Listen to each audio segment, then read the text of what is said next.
રાજ્યના કૃષિ મંત્રી અને ભાજપના દિગ્ગજ નેતા સૌરાષ્ટ્રના રાઘવજી પટેલ અત્યારે હોસ્પિટલમાં છે।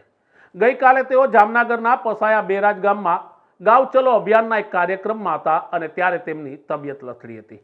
ત્યારબાદ તેમને તાત્કાલિક હોસ્પિટલમાં દાખલ કરવામાં આવ્યા। ડોક્ટરે તેની તપાસ કરતા કહ્યું કે તેને બ્રેન સ્ટ્રોક આવ્યો છે। ત્યારબાદ તેની સારવાર શરૂ કરવામાં આવી। 3 થી 4 હોસ્પિટલના ડોક્ટરોની વિશેષ ટીમો તેની તપાસ કરી રહી છે। અત્યારે જે ખબર મળી રહી છે, સરકાર વિચારણા કરી રહી છે કે તેમની સ્થિતિ વધારે ગંભીર બનતા તેને એરલિફ્ટ કરી મુંબઈ લઈ જવામાં આવશે અને મુંબઈ ખાતે તેની સારવાર કરવામાં આવશે। રાઘવજી પટેલની તબિયતના સમાચાર મળતા રાજ્ય સરકારના અનેક મંત્રીઓ, હોદ્દેદારો અને નેતાઓ હોસ્પિટલે પહોંચી રહ્યા છે અને તેમની ખબર અંતર પૂછી રહ્યા છે।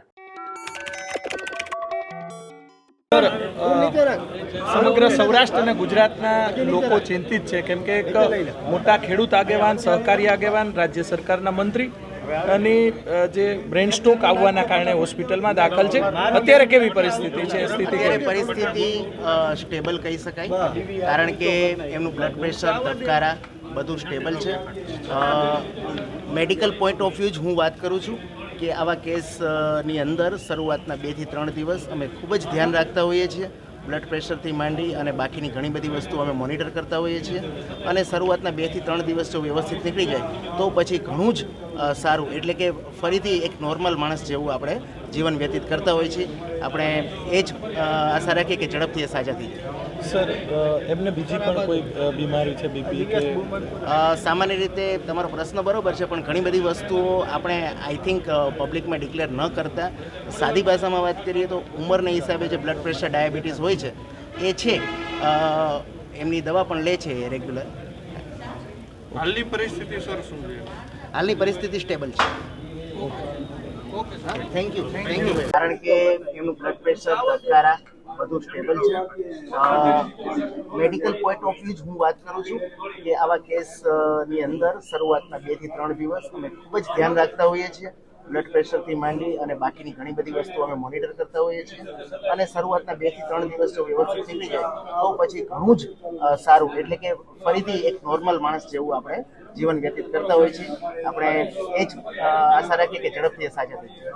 સર, એમને બીજી પણ કોઈ બીમારી છે, બીપી કે? સામાન્ય રીતે તમારો પ્રશ્ન બરોબર છે, પણ ઘણી બધી વસ્તુઓ આપણે આઈ થિંક પબ્લિકમાં ડિક્લેર ન કરતા, સાદી ભાષામાં વાત કરીએ તો ઉંમરના હિસાબે જે બ્લડ પ્રેશર, ડાયાબિટીસ હોય છે એ છે, એમની દવા પણ લે છે એ રેગ્યુલર। હાલની પરિસ્થિતિ સર શું છે? હાલની પરિસ્થિતિ સ્ટેબલ છે। Thank you. હમણાં હું ત્યાં જઈ અને મળ્યો, તબિયત અત્યારે એકદમ સ્ટેબલ છે। ઊંઘમાં હતા મેં હમણાં ત્યાં વાતચીત કરી, જગાડ્યા તો વાત કરી કેમ છે તો કે સારું છે। અને અત્યારે બધા ડૉક્ટરો પણ ત્યાં છે અને ડૉક્ટરોએ કીધું કે અત્યારે ઘણું બધું સ્ટેબલ છે, એટલે અત્યારે તબિયત ખૂબ સારી છે। ગઈકાલ રાત્રે અહીંયા સમયસર પહોંચી ગયા, એટલે આ ત્વરિત સારવાર થઈ એના કારણે અત્યારે ઘણું બધું સ્ટેબલ છે। મુખ્યમંત્રી પણ સંપર્કમાં? મુખ્યમંત્રી શ્રી અને આપણા પ્રદેશ અધ્યક્ષ સી આર પાટીલ સાહેબે પણ હમણાં ડૉક્ટરોએ મને કીધું કે અમારી ટેલિફોનિક વાતચીત કરી છે અને સતત સંપર્કમાં છે।